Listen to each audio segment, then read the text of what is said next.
চলো আজ রান্না করছি একটা বিশেষ জিনিস। সবজির ঝুড়িটা দেখি টমেটো নাচাতে নাচাতে কী ভাবছি, আজকে দেখাচ্ছি একটা ভালো রেসিপি।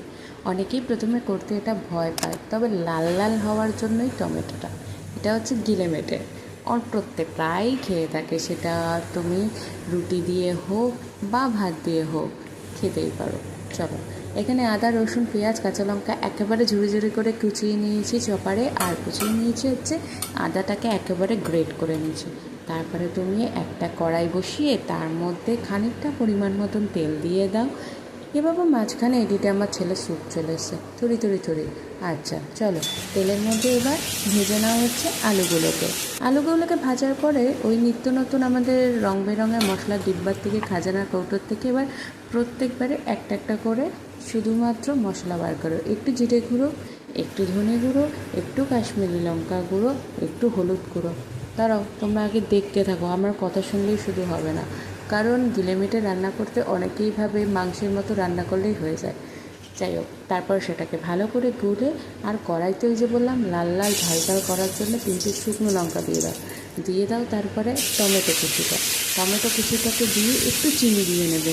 চিনি দিয়ে বেশ করে যতক্ষণ না ধোয়া ব্যাপারটা উঠছে, যতক্ষণ না স্মোক ব্যাপারটা একদম উড়ে দেখবে চারিদিকটা কুয়াশার মতন হয়ে গেছে, ততক্ষণ পর্যন্ত সেটাকে নেড়ে চেড়ে তারপরে দিয়ে দেওয়া হচ্ছে এই যে তোমার চপ করে রাখা আগে থেকে পেঁয়াজ আদা রসুন কাঁচা লঙ্কা কুচিটা। চারিদিকে কুয়াশা পড়ে গেছে, চলো আমারও প্রায় একদম স্মোক ব্যাপারটা রেডি।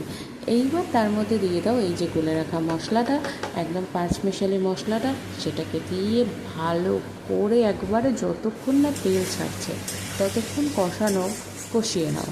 তার মধ্যে প্রথমেই যেটা দেবে, ভয়তে ভয়তে অনেকেই করে না, সেটা হচ্ছে গিলেগুলো।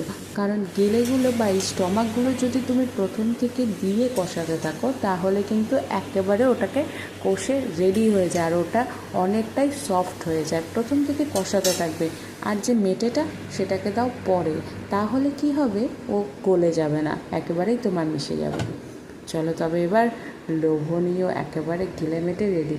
তুমি এটাকে রুটি পরোটা বা ভাত দিয়ে, একটু গ্রেভি রাখলে ভাত দিয়ে খেতেই পারো। কেমন লাগলো বলো তো?